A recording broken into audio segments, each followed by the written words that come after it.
You're listening to the Back Home Network, presented by Home Field Apparel.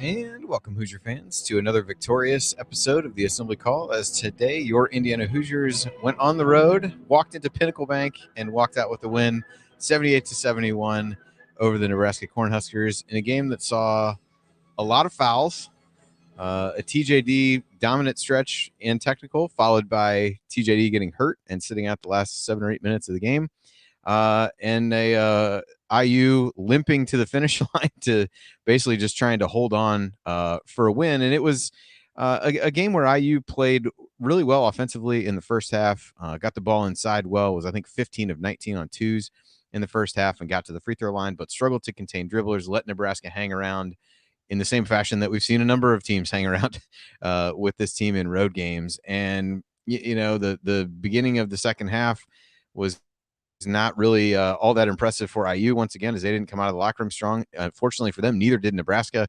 IU did have a really nice run in the middle of the second half. And then, as I mentioned, once TJD went out, 7 turnovers and 11 possessions following that. But IU did go 5 of 6 from the free throw line down the stretch to seal it, and benefited from Nebraska missing some open shots. But a road win is a road win for this team at this point. And so they move to 13-4 overall and 4-3 in the conference, and at least hopefully get the monkey off their back from a road win perspective in the Big Ten.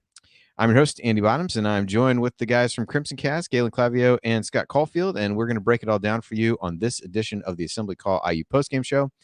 But let's start this show the way we start every show, and that is with our Hoosier Proud banner moment.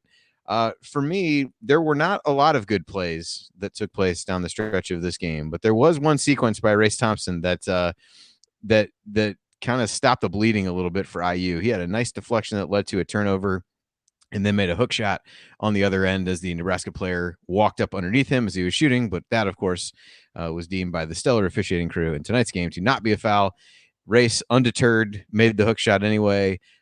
Really stopped a sequence of poor possessions for IU, 4 straight turnovers, in fact, and kind of let them get their legs back under him a little bit there in that stretch, and just thought that was a really key play. If you want to look at other stretches, there was a stretch of Trace Jackson-Davis just dominating in the middle of the second half with a couple dunks, had a follow dunk that then led to him getting a technical. So Jordan Geronimo then followed it up with a dunk of his own after that.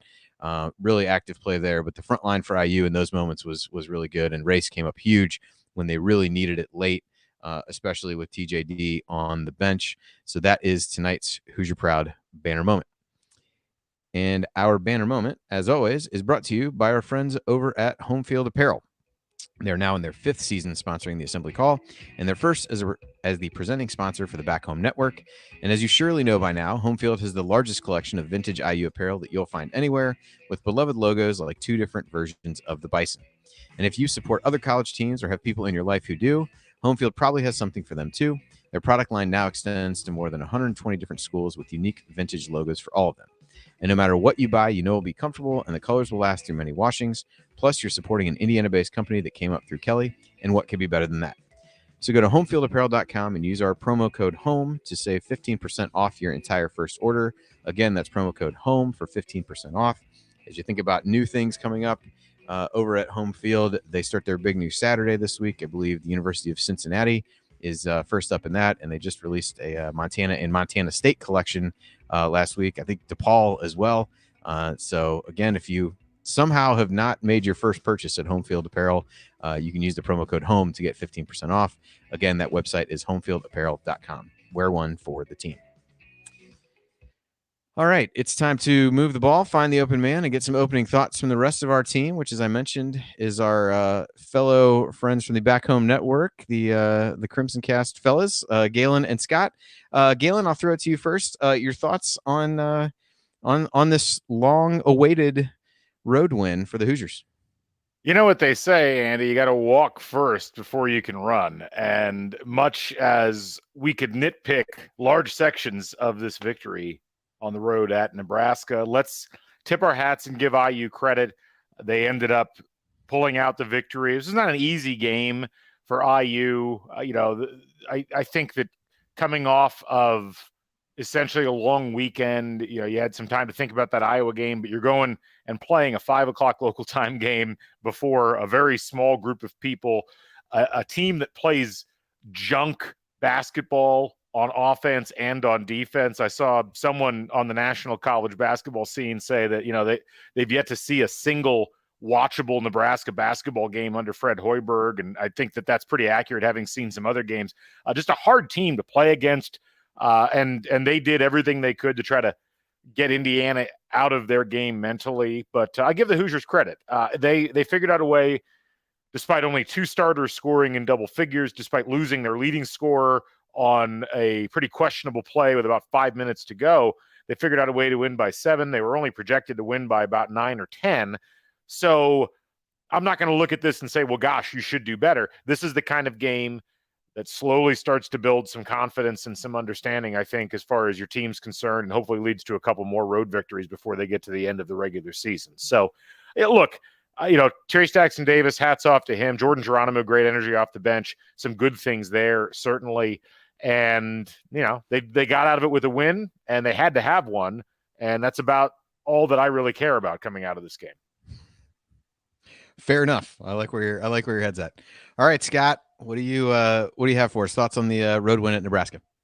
Yeah, I thought it was funny going into this, and a lot of people were talking about how after the loss to Iowa, it's like, well, now Nebraska is the must-win game. It's like, this is always a must-win game. Like at Nebraska, like, I don't care home or away. Like, you got to beat Nebraska this season if you plan on doing anything. So it's kind of always was a must-win game. I echo what Galen says. I'm always like, we do football talk. So like, a win's a win, and I will always take a win. That said, it did feel like if this was played in any other gym in the Big Ten, we lose this game. I mean, this is why Trace Jackson Davis is important, folks. Like, not that anybody was questioning that, but you saw the end of the game there. I hope that wasn't a harbinger for what we see next season, because that was not fun basketball to watch. That was hanging on by your fingernails. But yes, a win's a win. I would love a good non-Nebraska road win. At some point, last year we had 3 road wins, but one was double overtime at Northwestern. One was the Iowa win. That was good. That was a year ago. And then we also had the Nebraska win. And then, in 2020, 2 road wins in the Big Ten, one at Minnesota and then one at Nebraska. So we're racking these up, which is nice. But yeah, this is what you had to do. We'll talk about, what we see for Trace moving forward against Penn State, but he played great. You saw, like Galen said, some good play out of Galloway, good play out of Geronimo. Parker Stewart, a couple of good sets there in the second half where you ran some plays. I put it in my notes, like right out of the beginning of the second half, a great play, a great set to get Parker Stewart open for a 3. And I even wrote down, like, can we do more of that? Like, let's run more of those types of plays. And then I will say, about 8 minutes later, they ran another great little stagger double screen. Parker Stewart got open, hit a 3. So like they're starting to show some semblance of getting the right people, the ball in the right place to shoot 3s. But the frightening thing is those last 5 minutes, the team looked like wildly discombobulated without Trace Jackson Davis, and we're just holding on. And thankfully, Nebraska decided not to do anything to kind of take that game or make it any tougher than it had to be. Yeah, as we think about, storylines from the, from this game, I think there's a lot of different directions to go. So let's start with Trace. I thought it was in the first half. He giveth and he taketh away. I thought defensively he just didn't was really struggling on ball screens. Wasn't taking away the driver, but also wasn't taking away the guy slipping to the basket. And so I thought, he did have in that first half, I think he had 14 points with 6 of 7 from the floor and 6 rebounds. I thought he obviously was, as those numbers would suggest, really effective offensively, but I did think he struggled on the defensive end. And I know, as I was texting with, Ryan and Coach and Jared, there was some speculation whether is it the total of the minutes that he's out there? Is he a little bit banged up? Like what's really going on? And I thought he still struggled a little bit defensively in the second half, but at some point something seemed to piss him off in the second half. And he really went after it. There was a stretch of I think 7 straight possessions where IU scored, and TJD was involved in, I think 4 or 5 of those. Just really was assertive inside and took things over. And then on a play that at one point the announcer said wasn't malicious, which I'm not sure how going into a guy's back as he's like going up and kind of undercutting him is not malicious, particularly in the context of the other things that happened in the game. But and then you just saw things grind to a halt from IU. He came out of the timeout, tried to shoot shot the 2 free throws, ended up making one, but really couldn't move. Ended up picking up his 4th foul defensively, in large part because he just couldn't move well enough to do anything. But Scott, as you said, you saw how important he was to the team because it was rudderless when he wasn't out there, and it was just a hold on for dear life and hope that you can get to the end of the game. I saw somebody in the chat say that TJD had already tweeted out that he'd be fine for Thursday. We all hope he is. Anybody who watched the Purdue Illinois game this afternoon hopes that he is. But Galen, I'll kind of throw it to you first. I mean, what were your overall impressions of TJD? Like I said, I think really strong on the offensive end, but struggled some defensively. But in the end, so much more positive as you saw when they tried to play without him down the stretch. Yeah, I think Trace Jackson Davis defensively is best when he's not having to play in a primary role. When he really has done great this year as a cleanup artist and has relied on good defense from his guards, good defense from whoever's playing on the wing, Race Thompson causing people to have to change their direction when they get close to the basket. And that really wasn't happening. I honestly didn't think Indiana played particularly well defensively for most of the game and got a little bit lucky at the end because Nebraska had some wide open shots that they missed as opposed to, being well defended. And this is really the second game in a row where that's happened. It seems to be a road thing more than anything else. I mean, a similar sort of deal happened in the Iowa game. I didn't think that Trace was particularly good defensively in that one either. And, I think it's easy to look at him and say individually, you need to be better. But I also think that the collective defensive effort wasn't that great. And what ended up happening as a result of that was that Trace was in a position to get exposed a bit more. And Trace is very much wired, I think appropriately, because of how important he is on offense, to not pick up fouls. And he'd rather give up an easy basket down below rather than pick up a cheap foul. Now, he ended up getting 4 fouls whistled on him with this refereeing crew. I'm shocked. This is a guy who came into the game on the season only committing 1.7 fouls per 40 minutes played, and somehow he picked up 4. So, this is just part of the design. I think in this game, the rest of the team just was poor defensively as well, and it ended up reflecting badly on him. But offensively, I thought he brought the goods. 23 and 12, and that was through essentially, not a full game, since he normally picks up 6 or 8 points down the stretch in most games. Yeah, I hope, obviously, like everyone else, I hope he's okay. But I will say, I'm sitting watching the game with my wife and my kids at dinner. And it's like he comes out and misses, goes 1 or 2 from the line after he falls down. I'm like, oh, he's okay. Like he isn't. That's what I expect out of him from the line, like 1 or 2. It's like where most guys like, oh gosh, he's missing free throws. Like, oh, he's 1 or 2. He's all right. No, everything Galen said. He did.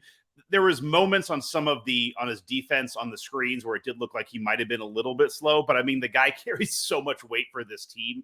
The only concern that I have with him is just, you're in this tough spot where you have to play him a lot, but his minute load, since Notre Dame has been 38 minutes, 29, then 34, 34, 34, 36, tonight 31, and he didn't play the last 5 minutes. He probably would have been at 38, 39. Honestly, his number probably in a perfect world, he should have been at 32 minutes today on a road game at Nebraska without being injured, like being able to give him a little bit of rest. So I would have liked to have seen that. This is something you look at, like Michael Durr has 2 minutes. I wish in some of these rotations you would see a spot where you let Durr play with Trace, you let Durr play with Race instead of kind of putting him out on an island. That would be the only thing. But he carries so much for this team, and then you see it at the end, the last 5 minutes. It's so much. This team just has a really hard time functioning. For as much as we joke about how we can't get him the ball and can't effectively get the ball to Trace, it's funny how they can't really effectively do anything when Trace is not in there. I got to push back a little on this idea that he's playing too many minutes. So far on the season, Trace has played 80% of available minutes. Last year, he played 83% of available minutes. So his minutes are actually down from last year. And normally, if you are the lead scorer and primary go-to guy for a top 50 team, you're going to play somewhere between 72 and 85% of available minutes. So, I mean, if Trace was a center, like a bona fide, like big 7-footer, and he was playing 80% of available minutes, I might be like, yeah, that's too much. But I don't think I buy this idea that his defense has waned because he's getting overplayed.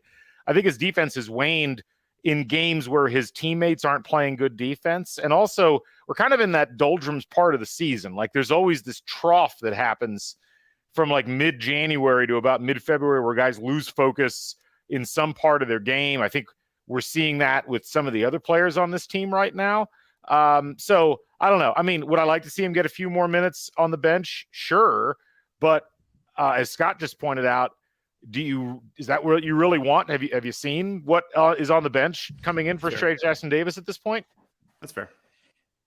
Yeah, I looked. They've already updated on KenPom. I was trying to see what the difference was in the way it categorizes like the tier A and B games. Like, so if you take out some of the games where he sat when he, they just didn't need him, he's at 87% of available minutes in the tier A and B games. So that's up from 83.4. I think that, I think it's somewhere in the middle.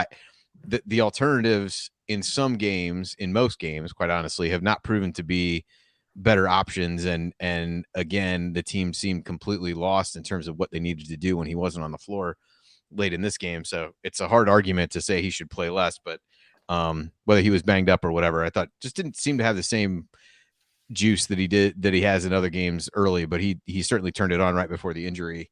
I thought the technical was, given the other stuff that had been let go in the game, was interesting. And then there was a play not long after that where McGowan's like did a chin up on the rim, which I also thought, which I'm not going to advocate for calling technical fouls for guys dunking and hanging on the rim. But if you're going to call the other one, I'm just not sure where we draw the line, but that's a separate issue. The Trace T was totally stupid. I mean, I'll take 1 second on this. It was totally stupid. And this shows, I mean, I have some more stuff on the refs, maybe second segment, but if you watch any IU games, when Trace has an emphatic dunk, he does that. Like, he turns, he kind of bows up, he yells, and then he runs back. Like, that's what he does.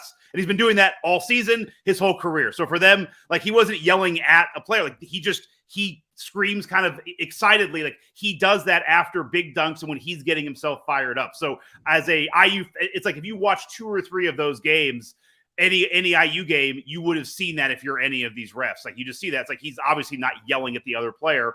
I don't know. It was wild. Yeah. So one of the other 2 storylines I wanted to hit before we take our first break is the bench.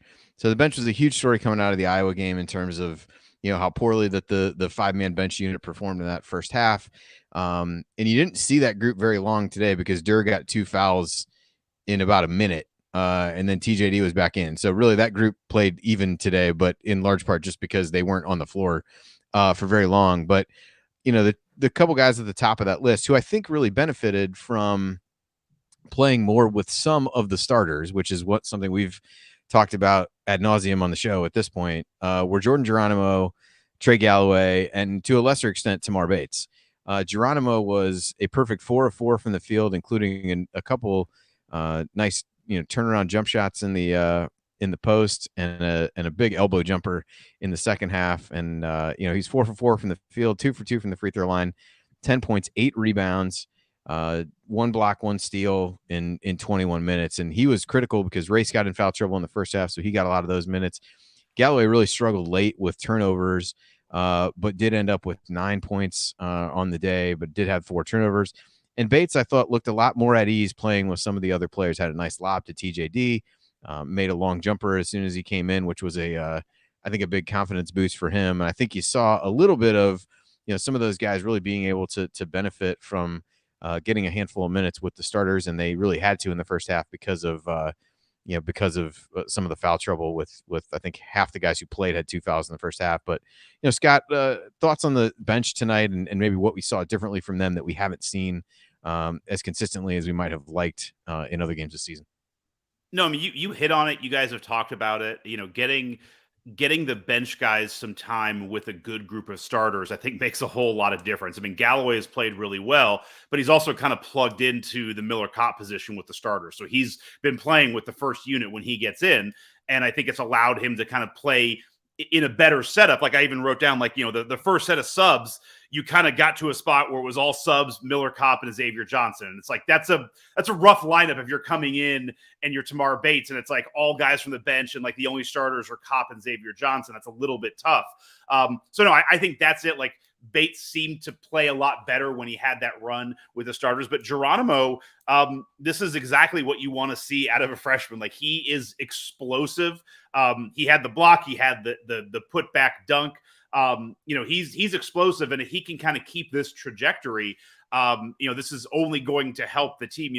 The thing with Bates is he looked a little more at ease, but he ends up again with like 1 assist, 2 points, like just not a ton on the stat line. If anything, I think Geronimo is probably the one on the bench who has a higher upside. I've also seen, in the chat and a lot on Twitter, like Galloway should be a starter, Galloway should be a starter. I love Galloway off the bench. Like you need to have, I think we're in a good spot with our starters. I think having Galloway as a guy who comes off the bench, who can kind of help some of that second team is really good. And he's been great. So I agree with you. Having it mixed up with some of the starting lineups has been good. But yeah, those 3 guys were, that was it. And then I will, I know Galen has some fantasy thoughts as well, but I'll save that for Galen's time. But yeah, then, I still like Durr, but it's like, this was not the Durr game I want to talk about. Yeah, we'll get to the point guard play in a minute, because that was the other big thing I wanted to talk about. But Sorry. no, you're good. Galen, your thoughts on the play of the bench tonight? Well, no, I think you hit the part of the problem is this. I know people hate the all sub lineup that comes in.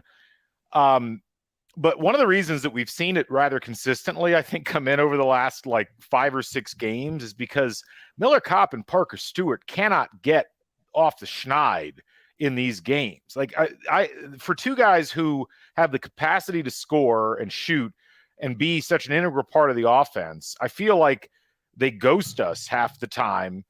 Sometimes both at the same time. Today it was Stewart, was basically invisible for the first half. Kopp hit a couple of shots, but struggled pretty much in every other aspect of his game, and then eventually struggled in the shooting.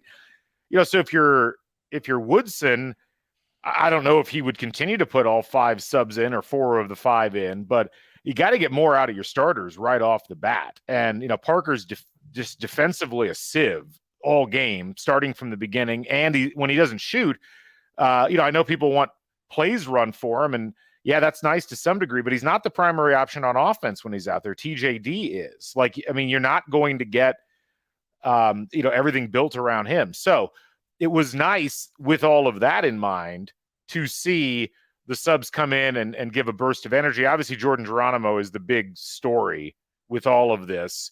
And the energy he gave throughout the shots he made, those are shots that literally nobody else on the team, with the possible exception of Race Thompson, is taking with any level of confidence. That one that he shot, that 18-footer off the dribble, nobody is supposed to take that shot in college basketball these days, but he did, and I applaud him because he believed it was going to go in from the moment it left his hand. So, and look, I think, yes, Bates, everybody wants Bates so badly to be good, and I get it, but it's going to be very incremental. Tonight might have been a small step along the way, but if people are like, oh, we need to start Bates or we need to start Galloway, I think both of them demonstrated in this game how much they still have to learn about being consistent, about playing within themselves. Bates certainly was better than he's been, but he hasn't been very good at all. So it's kind of a small step forward for him, I would say. Yeah. I think what was interesting is the bench played so well, and then I felt like Woodson rode the starters for, I think, about the first 8 minutes of the second half, and they were getting pretty tired. And I think against a team like Nebraska that doesn't really run any kind of any real offense in terms of other than just trying to get, set up pick and rolls and set up matchups, that's just an area where Parker Stewart is going to struggle, because he's going to invariably be guarding a solid perimeter player that he really struggles to keep in front of him. And I think that's to some extent why everybody clamors to run plays for him, because you got to offset that somehow by taking advantage of what he does well. But Yeah, I thought the subs in the second half took a little bit too long to get out there because that group was struggling a bit. And then Geronimo came in, really turned the energy up. So, the big question going forward is how does that change going into the Purdue game? And is that something that Woodson now handles the bench a little bit differently? Does Geronimo get a little bit more run?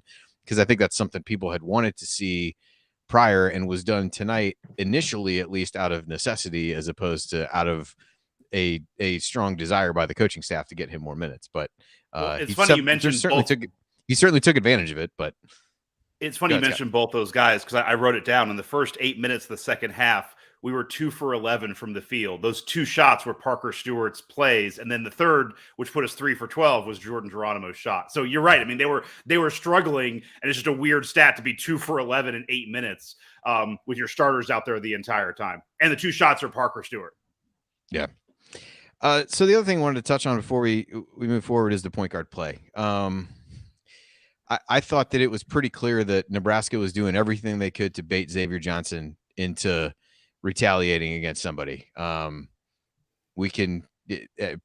suppose that could be debated, but it seems really, really hard to refute. And on a certain level, based on what you've seen from him, I don't know that I'd say that I blame them. But I did think he showed some restraint in scenarios where he didn't get too caught up in things. Now, there were times, for sure, beginning of the second half, took a quick 3, as has become somewhat customary, turned the ball over, although I thought got tripped a couple of the times that he turned the ball over somewhat late in the game after TJD went out, when I felt like he was just trying to make plays without TJD there. He did hit the big 3, and he went 4 for 4 from the free throw line, but he had 3 turnovers in total down the stretch. And I, again, all things considered, thought he handled himself fairly well given the circumstances and what was going on. And then you contrast that with the way that Rob Finney played down the stretch when Xavier Johnson picked up his 4th foul, and Rob just went into his shell and was, trying to dribble the clock out with, I think, 5 minutes left in the game. It looks like TJD went out with 7 something left because he shot the free throws after the media timeout, and he only played 12 minutes in the second half. So they played 7+ without him. Xavier Johnson missed part of that time as well, but Rob was just so over the top, unaggressive in that scenario, just embodied IU just kind of playing not to lose. And then they would never get into anything offensively. And that led to so many of the turnovers because it's late shot clock situations. Xavier Johnson is really the only guy who can create his own shot in those situations, and he's on the bench. And some of that, I suppose, could come from, the way Woodson is telling them to play. I don't really know, but I really thought, Rob, just in terms of, just in terms of how he handled the late game situation was a real struggle. And so for those who say Xavier Johnson is too erratic and needs to play less, I offer up to you the way that Rob Finney played down the stretch of this game and would ask, what exactly would you do differently? Is that what you want to see more of? Lander was out tonight with a leg injury. So Scott, I'll let you jump in. I know Galen has some strong opinions on part of this, so I'll let you take the Xavier Johnson part, Scott, and then we'll swing it to Galen. Okay. No, I'm going to talk about Rob, and I have some stats. No, I'm just kidding. I'll do Xavier Johnson because I said in the chat. No, the thing with Johnson is I can't remember a player in IU history that gets in more situations where like he's being tripped or there's like fighting for the ball or he's getting bumped into him. I think he creates some of that. I think it finds him. But yeah, at second half, 13:57, he gets kind of tripped. He goes down. It's a real quick jump ball. Like the rest are just like, that's got to be a jump ball because there's 2 guys maybe touching the ball. And you see he's pissed. And immediately I'm like, you got to take him out. Like, you got to take him out right now, because something is going to happen. And it does, where he drives right in. Again, weird plays just always follow him around after that. He drives in, like the guy from Nebraska, like holds his foot. He clips it. He kind of like kicks back. It's like, none of this is good. You knew it was going to happen. He's incapable of not having that retaliation. And yeah, that's going to be a problem. I think I'm surprised more teams haven't like outright tried to bait him like we saw Nebraska do. I think you're going to see Purdue do it with Ivy. Like, I think you're going to see a lot of teams just continue to go at him. And, he reminds me a lot in this way of, Devontae Green, where there's some times where it's like, we need someone just to do something and to attack the basket. And he does that. He does that with abandon. He will get things done. But on the flip side, he will get things done. And so, like, if you get him bumped or he gets pissed, like, he's getting something done. He's getting his pound of flesh. He's going to get worked up. Like, you saw it in the St. John's game. Like, that, the other point guard from St. like, they got him way out of his own head. He was all over the place. So, you know, I think this is always going to be him. I mean, he's what, like 21, 22? I mean, I don't know. Everyone's he's a 18th year sophomore now. Like, I don't know anyone's grade now, but you know, I think he's at least, this is who he is. Like, you doubt you're going to see a lot of change. Like, suddenly he's going to be a calm, you know, this is who Xavier Johnson is going to be. But you know, it contrasts with the other side, which is Rob Phinisee, and I'll let Galen take that side of it, which is like, you know, we have hot, we have cold, we need like the middle level of water. We need the, you know, right now it's like having the faucet, you know, like in my kitchen, I have one where you can go up the middle, you can go left, right. Like we're dealing with the two knobs. We either go all cold or all hot. We need like we need a different faucet. That's what we need. Galen. That's the metaphor that you made me go into this thing with. Wow. After all these years, that's how he tees you up. That's what you should be used to it. You're good. As many podcasts as we've done together, I'm going to remember this next time I have to set you up for something. No, look, here's the problem. Flange talk. Anybody that's critical of Xavier Johnson that then in this next breath says we need to play Lander more. Christian Lander, and he was injured tonight. Christian Lander turns the ball over literally on 40% of the possessions that he uses. 40. That is 4 out of 10 times. Trey Galloway, if you're advocating for Trey Galloway to be the starting point guard, which some people were on Twitter, Trey Galloway is turning the ball over on 30% of the possessions that he uses. 30. It's 3 out of 10. You know, Xavier Johnson, for all of his faults, is one of the top 50 assist people in the country right now. But the big problem, as far as I'm concerned, unfortunately, and I gotta proceed this. I take zero pleasure in saying this, but the problem with the bench right now is Rob Phinisee. So I've been tossing this back and forth with a couple of people. Gracie Barr from Inside the Hall and I have been texting about this a little bit. I went back and looked, because I look at the KenPom stats all the time, the individual statistics, because I like to compare players era independent, but you know, close to each other, and see how they compare. And so I looked, and I tried to figure out in the last 20 years of Indiana basketball, who has had the worst offensive rating from a personal perspective if they play more than 20% of available minutes. And this is a small list. So what I did was basically set a cutoff. You had to play at least 20% of available minutes, and your offensive rating, which is basically the number of points you score per possession you use. If you score 1 point per possession, your offensive rating is 100.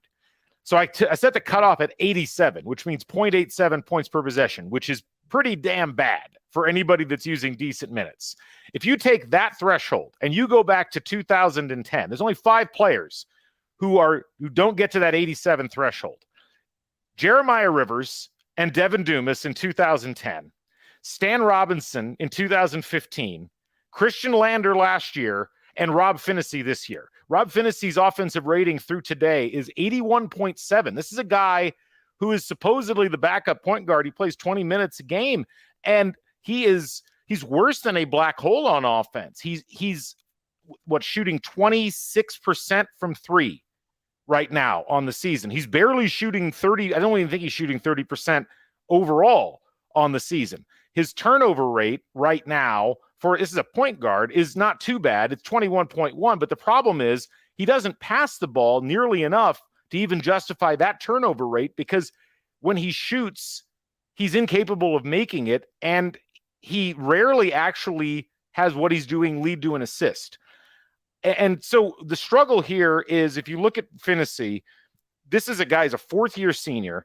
He's a guy who had to have a good season for Indiana to make this work. Like, we knew Xavier Johnson's faults by looking at his statistics coming in. We knew he was going to throw a lot of assists out there, and we also knew he was a hothead who was going to do some things that were going to be problematic. There is no steady hand coming off the bench for this Indiana team. And in situations like what you had this evening, or even, frankly, going back, Andy, to when Phinisee came off the bench in the first half, the offense just completely got junked as soon as he hit the floor. Now, I hope, against hope, that Rob figures this out. because he is essentially the ceiling for this Indiana team as far as I'm concerned, and what they can do the rest of the way. Because if he can't bring a little bit more on the offensive side, his defense is not good enough right now to justify having him out there at all. And there really isn't another option for Indiana at this point. So I don't know. When you're in that company, when you're in the Lander last year, Devin Dumas, Jeremiah Rivers camp, like that's a real bad place to be if you're a starting guard or even a backup guard for Indiana. Yeah, Galen, we'll not have any Stan were, Robinson slander on this program. Jared and I will not have it.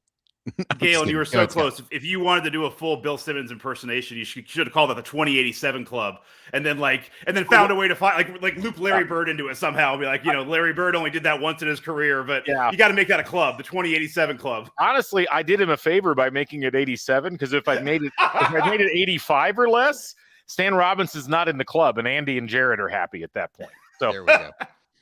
Yeah, and I think everyone had high hopes for Rob being able to get, kind of out from the Archie Miller regime and a group who really was encouraging him to play with confidence. And even, that Minnesota game where he stepped up and made those threes, I think every time he plays well, everyone hopes that it's the springboard into, him being consistently what everybody wants him to be. And it just hasn't happened yet. It doesn't mean that it won't. The evidence certainly mounts to suggest that it won't. But I just think I forget what analogy I use, Scott, but it was the same thing. Like there needs to be a middle ground at point guard, because one of those guys has to be playing well for IU. And there's too many times when, they're just so different, and it just becomes difficult to try to figure out who you got running the show out there. But all right, well, that was an incredibly long first segment. But we did cover a lot of ground. So perhaps then we can make the rest of these short. I joked that I needed this to be short because I have to write up my first bracket for Inside the Hall. So I'm off to a roaring start with like a 30-minute opening segment. So we'll see if we can get things back on track as we go. But when we come back and continue our breakdown of IU's 78-71 win over Nebraska, we'll point out some meaningful moments you might have missed, and then we'll go inside the numbers to highlight the most important statistical notes from the game. You're listening to the Assembly Call. Stick with us.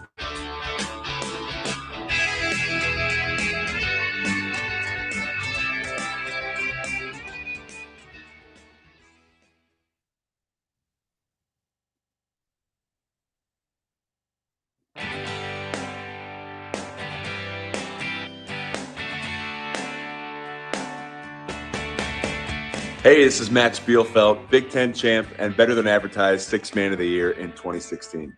And speaking of better than advertised, join Jared, Andy, Ryan, and Coach on the Assembly Call after every IU basketball game. Go Hoosiers. And welcome back to the Assembly Call IU Postgame Show. I'm Andy Bottoms here with Galen Clavio and Scott Caulfield of Crimson Cast, and we are breaking down IU's never in doubt 78-71 road win at Nebraska. And now it is time for meaningful moments that you might have missed. A couple for me, that I'll throw out. One was in the first half.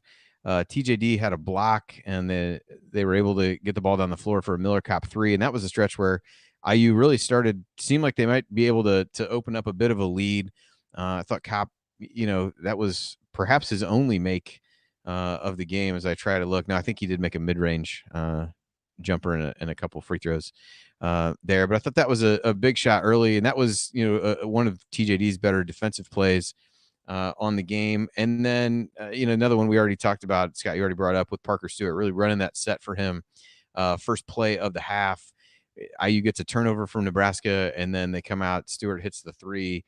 And again, you're kind of hoping maybe this is different for IU in the second half of these games, and they proceeded not to score for the next 4 or 5 possessions. But those two guys, I kind of lump them together a little bit. They're as we talk about the starters, they're guys who are getting a lot of minutes. Both have their struggles defensively, but are out there in large part, for their shot making. And IU, I was surprised to see Kopp take 7 shots in the game. He actually took 5 threes, which surprised me looking back. I think, a couple of those were, a bit forced. But Stewart, He's 2 for 3 from 3, 2 for 4 from the field. And so I think it's another area where I think Woodson is struggling a little bit to try to figure out how to use those guys. They both have a somewhat duplicative skill set in terms of what they do. And perhaps there's an argument to be made as we think about lineup construction and things like that maybe they need to be playing together less. I think Jared has posted some stats to that effect in the IU community.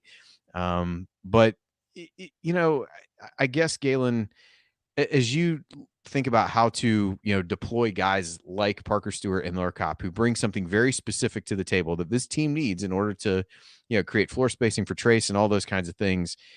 I guess what have been your impressions, maybe not for the whole season at this point, but just lately in terms of how IU's trying to navigate using those guys, whether it be together or separately? Oh, I think the navigation's been fine. I think that guys haven't performed. I mean, here's the thing. I think a lot of times the reflexive tendency, and after, 15 years or 10 years of Tom Crean and Archie Miller, I certainly understand this, but they're putting, like, the lineup should work. Like the Xavier Johnson lineup with Stewart and Kopp being able to shoot from outside and Trace Jackson Davis and Race Thompson being inside, that should work. That's a pretty well set up, lineup. And frankly, I have been very disappointed in the lack of verve out of Parker Stewart and the lack of Miller Kopp he does some little things good, but then every time I'm watching him on the floor, I'm like, why isn't he bringing more to the table? Like, this guy is a Big Ten veteran. He got a lot of minutes while he was at Northwestern. And it always feels like you have to go through the first substitution pattern, and those guys have to go out, and then one of them has to come back in for like either or both of them to really take the game as seriously as they need to. I don't know what the coaching staff is supposed to do. They're giving them plenty of minutes. They're putting them in the right positions. They run plays for one of them, and they basically let Miller Kopp just meander in the corner whenever he wants to, hoping that he'll get a pass out there. But more often than not, Stewart's not putting himself in position to shoot effectively, and Kopp's not taking advantage of opportunities, or he's dribbling into traffic and getting the ball stolen. So, I mean, I think the utilization's been okay from the coaching staff. I just don't think the execution's been there. And it was earlier in the season. So I wonder if, again, we're looking at kind of a trough situation here where everybody's attention's kind of wandered a little bit. They need to get it dialed back. And look, they were dialed in very effectively, I thought, in the Ohio State game. They were really up for that one. Yeah, you would hope that that's going to be the case when they go out and play Purdue on Thursday. But I've been more disappointed in the players than I have been in the coaching staff when it comes to the utilization of those two guys. Scott, any meaningful moments that stuck out to you? We could go with Jen's idea in the chat, which is meaningful moments that the refs did miss in the game. But given that I'm trying to keep the show to under, an hour and a half, that seems like we probably don't have time for that. But any moments stick out to you, Scott?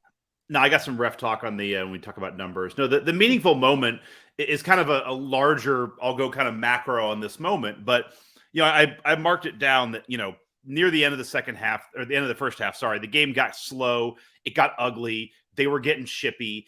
And it reminded me of what happened at Iowa, and somewhat kind of what happened at Penn State to a degree also, where we had the game in hand and then the game just got kind of sloppy, and then we just let it kind of slip through our fingers.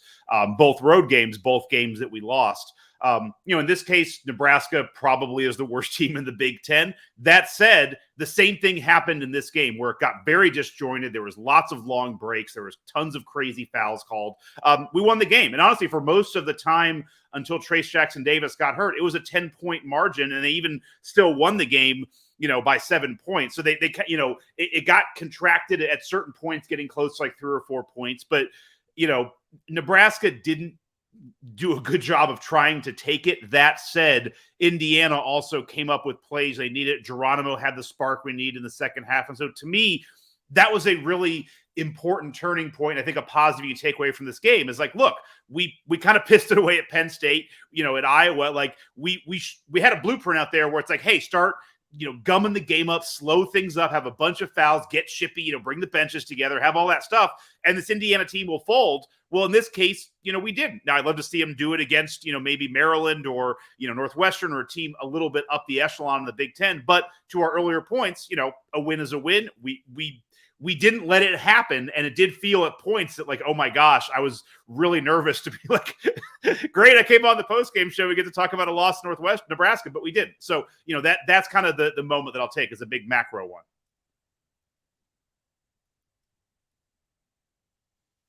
Sorry, slow to get off mute there. Galen, any moments stand out to you? The one that, there were two that stood out to me. One of them we already mentioned, which was that Jordan Geronimo 18-foot pull-up that really, I felt like the offense was stagnating a bit at that point, and that was a really big shot because it kind of kept Indiana afloat at that point. The other one, another big shot, and again, I don't know if this was so much something that people missed, but maybe it's gotten forgotten about. But with 6:08 left, Nebraska's cut the lead down to 7, and Xavier Johnson goes out and hits a 3 and puts the lead back up to 10. And it really felt like that was before the TJD injury, so things kind of got lost in the shuffle there. That was a really big shot. And Xavier Johnson really had been kind of MIA for a bit before that, to my recollection. That was the 1-3 that he hit all game, but that one really, I think, demonstrated that Indiana wasn't just going to allow the whole lead to evaporate like they had against Iowa, and it felt like that really kept them afloat the rest of the way to some degree. Yeah, that was a no yes shot if there ever was one. And it was funny. My daughter was sitting next to me, and I was like, "Oh, don't shoot that!" And it went in. She's like, "Yeah, you just need to start being more negative." As like a revert. I was like, "Oh, believe me, I've been being plenty negative during the game. I don't know that was really necessary, but I did think for him again to kind of circle back. That was a big shot, making those 4 free throws down the stretch. Did struggle with the turnovers, but was, he kind of got the last laugh after some of the things that they were trying to do to bait him, and he just kind of hung with it and made some plays. The other thing that I'll call out, there were a couple of really nice floaters from Trey Galloway when he was, one was from about the free throw line, I think. And I think he hit one in the middle of that stretch in the second half, hit the rim really soft and kind of bounced around. Now, flip side with him is he turned the ball over 3 times late. And I thought, when he really tried to be, it was almost like he was trying to overcompensate for Rob being so unaggressive, where he seemed to really try to take it on himself to drive. And I think what he's going to find, and what I think he found last year, was people are going to play off him and dare him to make shots. I think that floater is a way to kind of take the middle ground of he's not shooting threes, which he made a couple big ones this year, but generally speaking, that's not a shot that he's going to make a ton of. And so I think that floater is a good way for him to be able to take some of the space that they're going to give him, but not drive into traffic. And I think more often than not, when he got himself into trouble late, he was really trying to drive into traffic. But I think at least one, maybe 2 of those were situations where they'd, burn the whole shot clock. And then it was like, well, here's the ball, go try to figure something out, which did not work particularly well. And he brought the drop shot down just a tad from that one in Iowa, which was like, almost touched the rafters. Like would have hit the ceiling. Would have hit the scoreboard at the Dallas Stadium. Yeah, absolutely. But I thought, Trey continued. It was a little bit of a mixed bag with the turnovers late. But I thought overall another solid performance from him. Good energy off the bench. Really has worked himself back quickly after that wrist injury to become a pretty key part of the rotation. Galen, any thoughts on Trey before we move to stats? No, look, I think he had such a great game back in the Ohio State game. He's had 2 games that weren't as great now. He still did okay, though. And look, I think he's rounding into shape. If he can cut down on the turnovers and he can continue to be an offensive threat, I'd like to see him get more minutes. But this Purdue game is going to be a big test for him. And like, how well does he handle that pressure, that level of competition? I'm really curious to see. I'll be quick on this. It is interesting how you're kind of getting guys in two camps where, like Galen's talking about, you kind of have like the Parker Stewart, Rob Finney, Miller Kopp kind of guys who just seem to be sleepwalking through some of the game. And you're just like, hey, do something. And then you have like these super aggressive, like the Trey Galloway, race and trace and, to a bit, Jordan Geronimo. And it's like, it's interesting. And it seems like, Tamar Bates is kind of like, which group am I going to go with? The Sharks or the Jets? Very timely reference, but it is weird to have such a dichotomy on this team of guys who are kind of either like kind of super hyper aggressive and guys who are not. You're gonna reference carousel next, Scott, or moving on.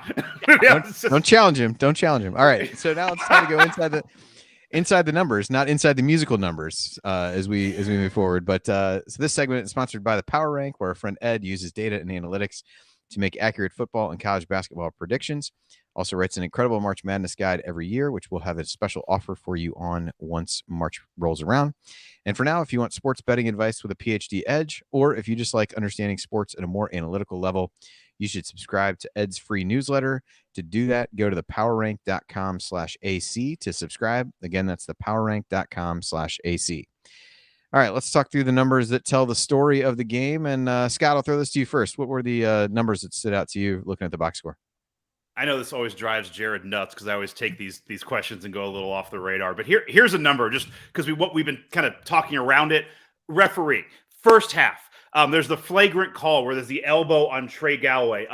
Galen's been to a couple Pacers games with me. I have a half-season package. I go to Pacers games. I mention this to everybody I go to. I mean, there's bad calls in the NBA level, but like it happens so quick and they move on with the game. And very rarely do I go to an NBA game and walk away being like, I noticed the refs. Like I'll watch 2.5 quarters in an NBA game and be like, I don't even remember there were refs out there. I know there are, but they just do stuff like boop, foul, guys, all right, moving on. Here's the ball. Let's go.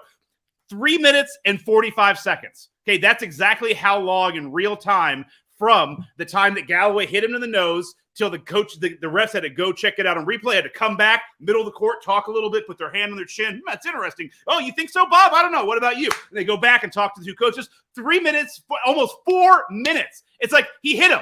Okay, pick one. It's a tech. It's one or the other. Let's just move on. And then there's a million other ref calls, but it's like college refs suck so bad because they make the game so much about them, even when they're not trying to. It's so annoying.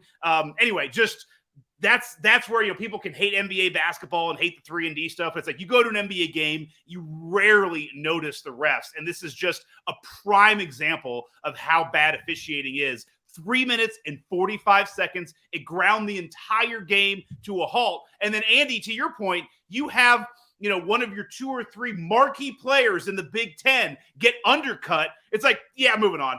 Like we're just no need to worry about that one. Common foul. Move along. Yeah, common foul. Like don't bitch, Mike Woodson. Just sit down. It's like it's so annoying. 3 minutes 45 seconds. That's awesome. Way to go, Big Ten. Awesome.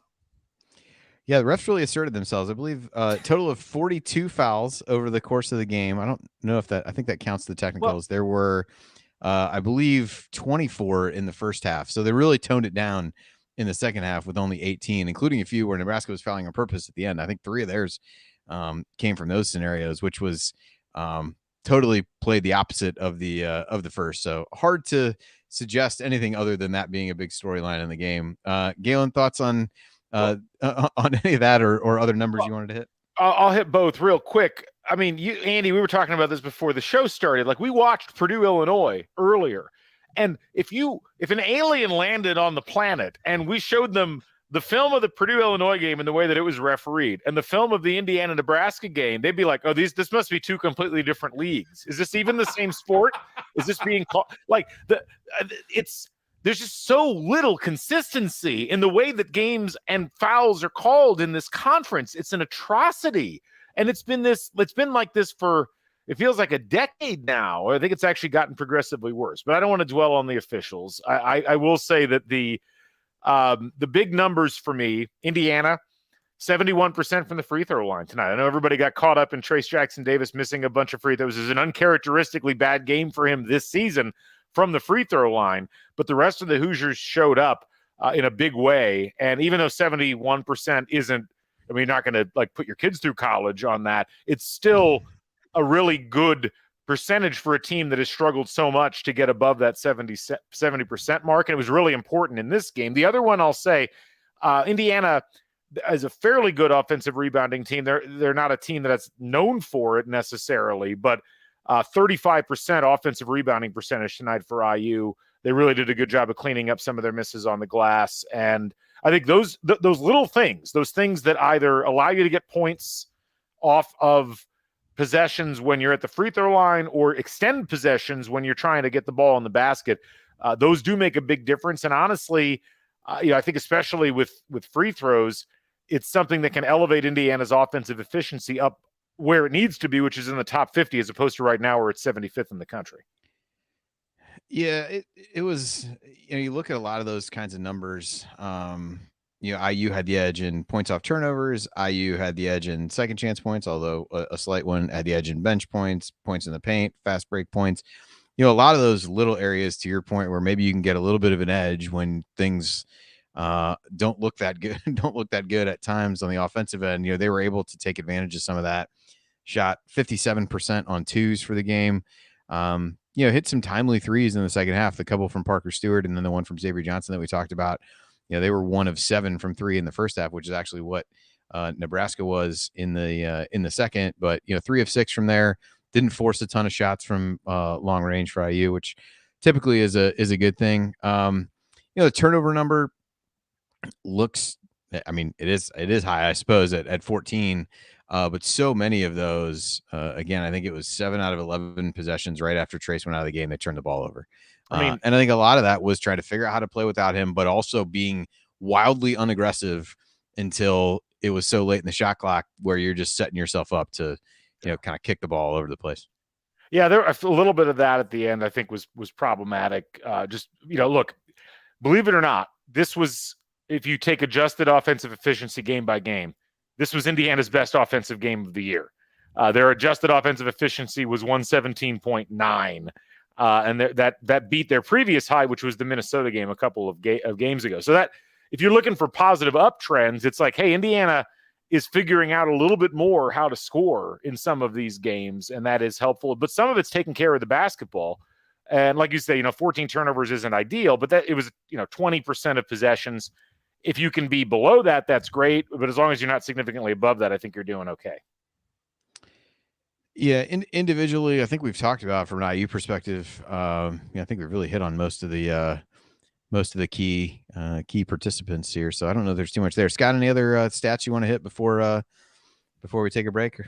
No, I'm good. Let's try and hit that 60-minute mark. Let's go for Absolutely. that stat. All right, Galen. I'm assuming you don't have anything else, so we'll take a break with the stats. I will say somebody in the chat mentioned IU did have 7 steals in the game. Actually, 7 different players had 1 steal, so nobody overly weighted that. And just 2 blocks for IU, something they've been pretty good at over the course of the year, but just a pair over the course of the game. But I think some of that is reflective of the overall defense that IU played. They ended up by my count 1.06 points per possession they gave up to Nebraska, 0.94 in the second half, so better than the second half than in the first. All right.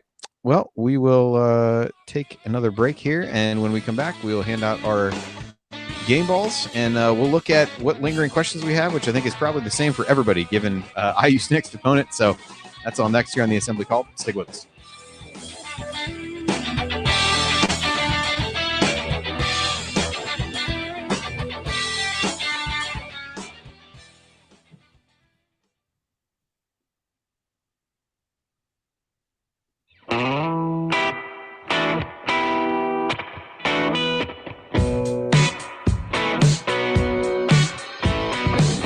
What's up, y'all? It's Devontae Green giving you the green light to watch Assembly Call after every IU game.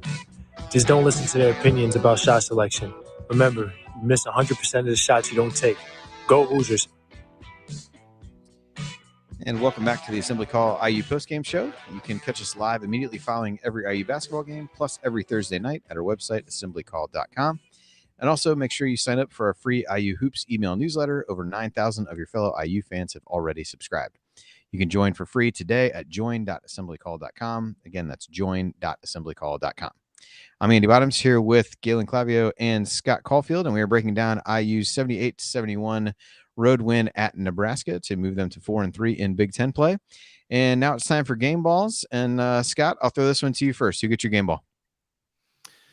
I'm going to go real quick back to the Ohio State game. I was listening to you guys talk about this, and I just got to say, like, that was a game where Trey Galloway needed the game ball. Like, I know that Jared and Ryan were discussing about that one, but it's like for this game ball, it can't just be the guy with the most points every single time. That said, tonight is Trace Jackson Davis, so he's going to get the game ball. But I was listening on that one. I know it's been like 2 weeks, 3 weeks ago, very current, very topical by Scott. But they were debating it, but there are games that you could look at what Jordan Geronimo did off the bench, which was good. But this was the game where I think you saw what he did on the court and then also what he did by not being on the court for 5 minutes. When you look at this, he gets the game ball. And I want that ball to be iced and hot and on his back. And I want it to help heal whatever happened there. Whatever we can do to get him in a better spot for Thursday.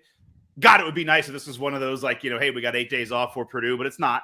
And at least we're playing in Assembly Hall. But yeah, I mean, Trace Jackson Davis was really buoying the team, was keeping things, kind of controlled. And then you really saw what a life looked like without him. So to me, yes, he gets the game ball. Galen, who gets yours? Yeah, no, it's Trace Jackson Davis. I had the same mentality. I thought you were going to harken back to something we said after the Merrimack game. That's really what I was hoping for, to follow Scott's lead there. But if you just want to get straight to it, that's totally fine too. I erased everything that happened 2 days earlier in my brain. It's a great way to live. You should all try it. On the goldfish, just right. No, be the goldfish. Now, look, I thought about obviously Jordan Geronimo deserves a ton of credit for the energy. Race Thompson deserves a ton of credit. He was the most efficient scorer for Indiana. I think of anybody that played for them except for Jordan Geronimo. He grabbed 7 rebounds. He was a key part of what they did all the way through the game. But no, Trace Jackson Davis was such a key part of what Indiana had to have to win tonight. I don't think there's any question that he gets the game ball. Yeah, I would agree. I'll make it unanimous with TJD. I think, again, as Scott pointed out, the way things looked when he wasn't in the game, particularly after the stretch, he had just really led them on one of the best stretches of offense over the course of the game right before he got hurt. I think that's pretty much what you need to know. He definitely gave some things up on defense, but 23 points, 12 rebounds in 31 minutes. Again, I think he'd have played another. It said he only played 12 minutes in the second half, so he probably played most of the rest of that if he had been available. So we'll make it unanimous for him. With that, the 3 of 8 from the free throw line, not ideal. I think it just looked like he didn't have his legs with it at times. But I will go with you guys and give TJD the game ball. And now it is time for the Hoosier Hustle Award, sponsored by our friends at Evansville Security Services. Based in the hometown of IU legend Calbert Chaney, Evansville Security Services provides off-duty police officers to businesses and individuals throughout Indiana. Remember, prevention cannot be measured, so let Evansville Security Services help you prevent a bad outcome today. Go to evansvillesecurityservices.com to learn more. Again, that's evansvillesecurityservices.com. All right, Galen, I'll let you go first on this one. Who gets your Hoosier Hustle Award? Well, okay, this is where I'm actually going to give it to Race Thompson, who, look, Jordan Geronimo, 100%. I think he had a tremendous effort out there, but I think Race Thompson, he just is such a key member of this team in the way that he played, and he does all these little things that I mean, Geronimo's all about hustle and effort, and I think that makes a lot of sense, but Race Thompson, to me, was what IU leaned on in a lot of moments throughout the course of the game, particularly when the game was kind of swaying in either direction. And so I sometimes think he gets overlooked a little bit because he's pretty smooth in the way that his hustle operates on the floor. But to me, that was the most important hustling that Indiana had for the duration of the game. So it's a close one, but I'll give it to him. All right, Scott, what about you? I love Race. I love that pick, but I'm going with Jordan Geronimo. He does things during the game where you're just like, wow. Like that dunk was like, oh, wow. What's funny is Race had a similar dunk against Iowa. So, a very similar kind of putback. But, there was one, again, not to harken on officiating, but one of his rebounds where he just grabbed it over a guy and they're like, oh, no, that's an offensive foul or over the back. It's like, no, yeah. It wasn't. He just that was one of my favorites. Yeah. The other guy just doesn't jump at all. he elevates over him and gets it, and it's like, oh, sorry, you got called for jumping, apparently. Yeah. It's like I play pickup basketball. There are things that are unfair when people are more athletic than you, and like they're able to do things that you can't do. He got the ball, and anyway, he's had a couple of those plays. This is, for the season, his high, second to high water mark. He had 13 points against Merrimack.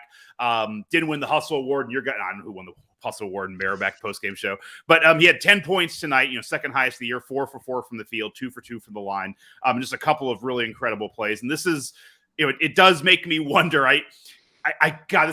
People out there, don't go over 40 because your memory starts to go. But it feels like 5 or 6 years ago, there was a guy on our team who all they ever talked about was how he had the highest vertical ever in IU basketball history. I'm blanking on who it was, but I feel like that was the only thing they ever talked about. Anyway, Geronimo's got to be high on that list. I mean, that guy just gets up. But if he can hit those shots consistently, you're seeing sparks of it, where he's able to put some of this together. So a great game by Geronimo for me. Yeah, tough call on this one. I think these were probably the two guys who stood out for this, although I think maybe there's an argument for Xavier Johnson here. I'm gonna go with Geronimo just because he provided such a lift off the bench, in part because he had to in the first half when Race got those 2 fouls and really made timely shots, played with the level of confidence that I don't know that you see too often from guys who have played pretty sparingly over the last handful of games. So I'll give it to Geronimo. Thought he really provided a lot of energy. And like I said before, I'll be curious to see what, if anything, that translates into as we move forward for that. But I think both guys worthy. I'll give it to Geronimo. I think that's his 4th on the year, which actually ties him with Race. All right, so lingering question. I would ask the chat mob for this, but I think what's on everybody's mind is the upcoming game. Next game for IU is at home against Purdue on Thursday night, 7:00 on Fox Sports 1. The obvious lingering question is what is Trey Jackson Davis going to be available? He has already insisted on Twitter that he will be. But Galen, I'll throw this one to you. I think the question is ultimately is, what is a reasonable expectation for IU against a really, really talented Purdue team in an environment that will be unbelievable, would be my guess, at Assembly Hall on Thursday night. But what are your kind of initial feelings on how IU comes out and how they can how they can, I guess maybe the best game plan to give them a chance to win the game? Well, the best game plan is to play hard and make shots and defend well, which there's nothing, I think, game plan that you're going to be able to do in this game. It's all about effort, and it's all about execution, and it's all about kind of doing what you did in the Ohio State game if you're Indiana, which is playing at a high level for enough of a time that you can eventually gain the upper hand. And getting out from under your own shadow when it comes to playing Purdue. I'm going to read a list for you gentlemen because I know you like lists. And that list is as follows: Iowa, Rutgers, Illinois, Michigan, Maryland, Minnesota, Ohio State, Rutgers, Wisconsin. Those are all the teams in the Big Ten in the last 2 years that have beaten Purdue.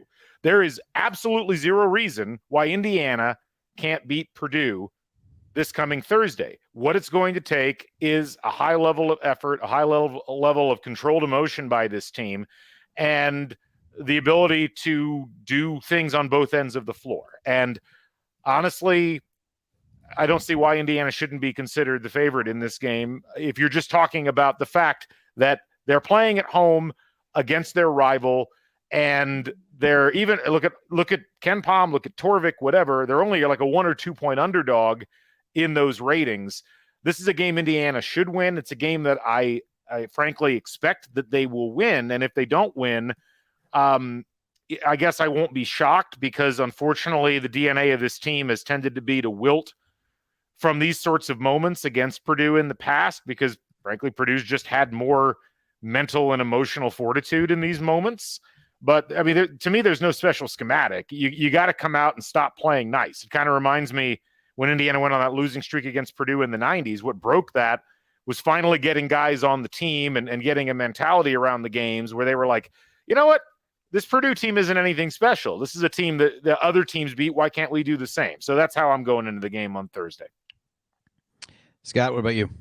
Yeah, stop being nice. I like that. My concern going in, I was getting this ready for if, as we started to look like we maybe might lose in Nebraska, we didn't. And then, with Trace Jackson Davis getting hurt, I was going to bring out my concern alert. But, here's the good news. This is I thought that was an easy button, Scott. Okay, never mind. Go on. It's not. No, this was like a hockey. For those who are not watching, this is like one of those like hockey red lights. But I let my kids play with in the basement. Just brought it up. The light doesn't work. So this is a good news. This means we have nothing to worry about. Yes, the biggest question is Trace Jackson Davis going to be 100% healthy? Like you said, Andy, I mean, he tweeted out, that he's going to be all right. And we all know Twitter is a bastion of truth and honesty. So there's 100% reliability in that. Never been anything false on there. So, yeah. Yeah. I mean, I will say that he took a similar fall against Syracuse, played the rest of that game, and then kind of everyone has kind of forgotten that happened. There was a kind of a scare in that game. So let's just assume for the sake that he's healthy. I mentioned this on our pod. I know Jared mentioned it after the Iowa game on the assembly call. The only thing that sucks is had we beaten Iowa, we'd be on a 4-game winning streak. And I think Assembly Hall could have had that little bit of extra electricity. That said, you come out and go on a 10-2 run, and you're going to get all that back, and you're going to get people totally fired up. It's Purdue. It's something special. So I'm not quite as positive as Galen is. I think it's definitely a winnable game. But I don't think we're going to win. I think Purdue just has a little bit too much. And I could see an issue where you could get like Race Thompson in foul trouble. I don't think Trace Jackson Davis is going to get in foul trouble. But, you've seen how when this team looks good, like the play with, Tamar Bates coming down and, the lob to Trace tonight, you're like, damn, like these parts really work together. But then for 10 minutes at a time, it's like the lineups are so touchy to get right and so finicky. And then all the players have just kind of one thing they do well and so many things they don't that I just think, unfortunately, Purdue is a very, a little more well-rounded team. But you got to figure something out because then you have obviously Michigan on Sunday and then, Penn State on Wednesday. You probably got to figure out a way to go 2-3 in those games. So it's going to be a tough road. But I'm not quite as positive as Galen is. I will also end on this. I thank the chat mob for helping me out with this. But yeah, it was Justin Smith, the guy with the highest vertical. And people are like, Oladipo. It's like, yes, I remember Oladipo. Like I'm getting old. I'm not totally senile. I remember him. He wore number 4. Leave me alone. But Justin Smith, that's kind of a perfect encapsulation of his career. Like I know he did something, but I can't remember his name. Like that's exactly kind of the way he was on the court. Sorry, Justin Smith, if you're listening. I'm sure you're not. Anyway, that's my thought with the Purdue game. I mean, it comes down to two. If back to the Purdue game, if Trace Jackson Davis is hurt or if he is struggling or under like 90% based on this injury, then I think, we're going to have a really tough 4 days in Bloomington. Well, just real quick, I'm not being optimistic. I'm just saying Indiana should win the game. There's a big difference between those two things. I'm tired of the excuses around the Purdue game. And that's all. That's all I have to say on that. All right. It is time now for our last call, I believe, if I'm remembering correctly. Yes. So before we get to that, remember to check out our friends at Home Field Apparel. The promo code HOME will get you 15% off your first order at homefieldapparel.com. And all right, guys, time for last call. Galen, I'll throw it to you first. Final thoughts on IU's victory over Nebraska tonight. Craftman-like victory on the road in the Big Ten. We've forgotten what those look like largely, but no one is going to remember anything other than we beat Nebraska by 7 points and Trace Jackson Davis had a double-double. It's just like we won't even remember that probably when we look back at the season a year from now. So take it, put it in your trunk, go home with it. You now have a road win. They can't take that away from you. And hey, you know what? It could have been prettier, but I could be prettier too. I mean, we've got limits in life. All right, Scott, what do you have to, now you get to follow that. So, yeah, I mean, it does make sense that I'm the one to bring this up. I think we do need to come to a consensus. Was this a suit game or not? We had so much talk about the suit, no suit issue, but Woodson kind of was like, hey man, I'm not going to make it easy for you. I'm going to wear the jacket, but I'm going to go t-shirt. I say it's suit and let's put that to bed. But I'll leave it to the chat mob. Just, suit, no suit. That's all I want is just one word, suit or 1 or 2 words. Just give me 1 word, 2 word answer. Don't need to defend it. But, I say suit game. So we not only have a road win in the Big Ten, we have a suit win. We're back to the suit wins. That's good. No, Galen's right. It is, when we look back, for me, it'll obviously be in, 3 weeks. I look back at this stuff. We look back at the seasons, if I go back to 2020, we beat Nebraska on the road. And it's like, remember that game? No one does. So it's a road win. It's good. Nebraska's not good. We're at least at a certain threshold. It's funny. This was a must win in a lot of categories. It was a must win in the sense that, we lost Iowa, but it's a must win because if you're going to be competitive in the Big Ten, you just have to win games like this in Nebraska. And it's one of those where, like, had we lost, no amount of Trace Jackson Davis got injured, 5 minutes ago. It's like, all right, dude, like, what's up with your team? Like, any of us talking to any of our friends who aren't IU fans would have been like, yeah, but you lost to Nebraska. Like, enough whining about, calls and, should have been a turnover and your guy went down. It's like, dude, go beat Nebraska. And we did. So we got it done. We got a couple days to rest. And I will say, I like Galen's Galen's right. Like, there's no reason why we shouldn't beat Purdue. Let's go in Thursday night and let's beat Purdue. Yeah, for me, I think you look back and a few of the two most recent home games that Nebraska had, where they took Ohio State to overtime and they lost to Illinois by 10 in a game that was pretty tight into the second half. So for as much as we think, everybody looks at Nebraska and is like, this has to be this is a win, a game you can't lose. And that's true. But I don't know that it's as easy a win as maybe people expect it to be, despite looking at Nebraska's record. And for a team that had lost so many road games and wilted in a lot of these scenarios, to see TJD go down and not be able to come back in the game, the team looked anything but confident coming down the stretch in a lot of ways, but they found a way to get it done, and hopefully that breeds a little confidence as we go forward. It's my hope is that it's a little bit like seeing one go through the net and your next shot feels a little bit easier, that perhaps then as these road games as we go feel a little bit easier because they found a way to win despite not playing well down the stretch, but they made enough plays to win, whether that be on offense or defense, and made some free throws that that helped seal the game. So I think that's the glass half full approach. It was kind of a survival game where you can at least get yourself off the schneid from a road win perspective, and now you come home to by any account, a huge game for the Mike Woodson era, a huge game for this team, and really excited to see and hear what Assembly Hall is going to be like, because I think the atmosphere is going to be absolutely electric. And if that's good for a few calls, for a few points, then I think things get interesting. You need a lot of things to go well for IU. You need to shoot threes well. That really helped Illinois in the game today because Coburn did not have a big game. But you did see that they were able to, when Illinois had to go small and have a little bit more mobile guy in there, once Omar Payne was done, elbowing people in the face. I thought that gave Purdue at least a different look. And I think the mobility that Trace and Race have, and Geronimo, if he plays the way he did tonight, can give Purdue some different things to account for.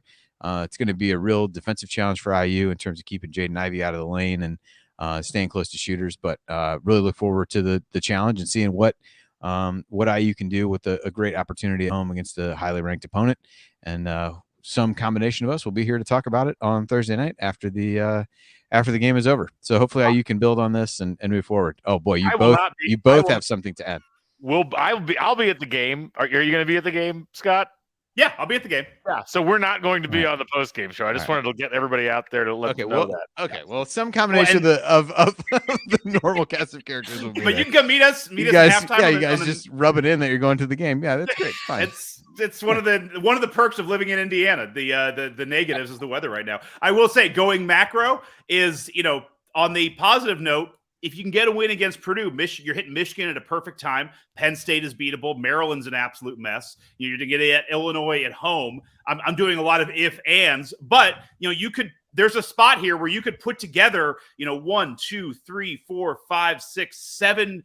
With the win we just got in our pocket, you could look at 7 games, or you could be 6-1 going into that Michigan State game on the road, where that's 6. You're 19-5, or sorry. Yeah, 19-5 overall, and I'm doing my math right. Yeah.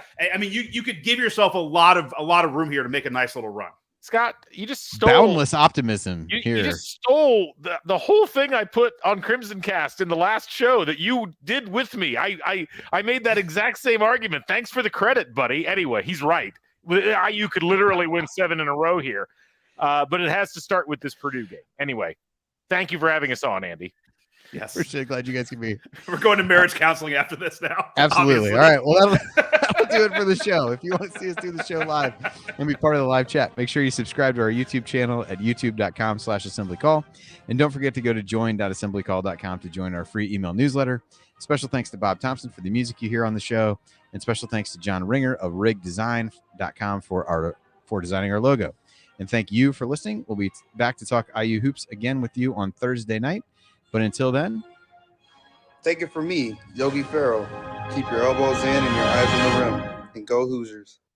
Thank you. Thanks for coming out. I like everything about that. All right, gentlemen, appreciate you joining me. Glad we didn't have to suffer through talking about a loss. And enjoy. In all seriousness, enjoy the game. Should be a good one. And hopefully your optimism is rewarded when you're there on Thursday. Well, again, I look at it more as expectation, but it should be fun. I will say, I think that the vibe in Assembly Hall for that Ohio State game was juicy. I'll say it was getting there. It was getting there. And I think this game definitely has the potential to get back up to the levels that we're used to. So anyway, Andy, I know you got a bracket to go do, so go do that, and good luck with that. And thanks again for hosting. Hey, no problem. Yeah, thanks, Andy. Appreciate you guys coming on. All right, thanks everybody. We'll talk to you on Thursday. All right, have a good night.